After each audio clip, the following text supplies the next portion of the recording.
جی اس وقت میں موجود ہوں مانسہرہ میں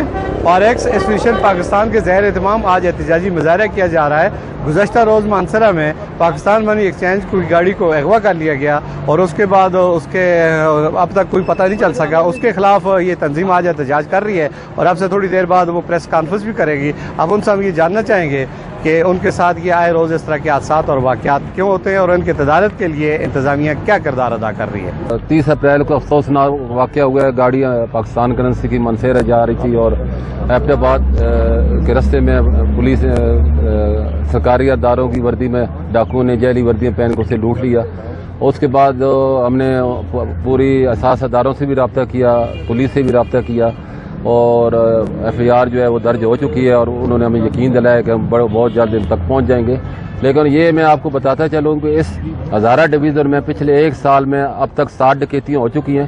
اور تقریباً 11 کروڑ کے قریب روپیہ ڈاکو لوٹ کے لے جا چکے ہیں۔ پہلے سول کپڑے میں ڈاکو جو ہے ڈکیتیاں کرتے تھے، لیکن اب جو یہ پچھلی 2 ڈکیتیاں ہوئی ہیں جنوری میں اور یہ اپریل میں، یہ ہمارے قومی اداروں کی وردیاں پہن کے ڈاکو نے جو ڈکیتی کی ہے ہمارے لیے بڑی،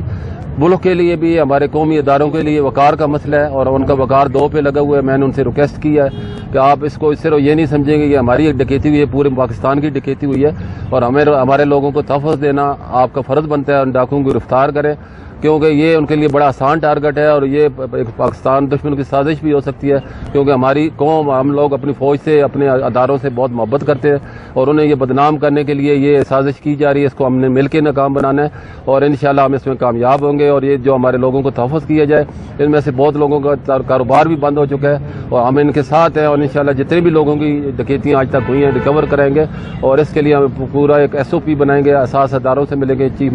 منسٹر سے، وزیر اعظم سے اور آرمی چیف سے ہم ملیں گے، ان کے خط لکھ رہے ہیں تو انشاءاللہ آپ فکر نہیں کریں اور ہمیں پوری امید ہے ہماری جو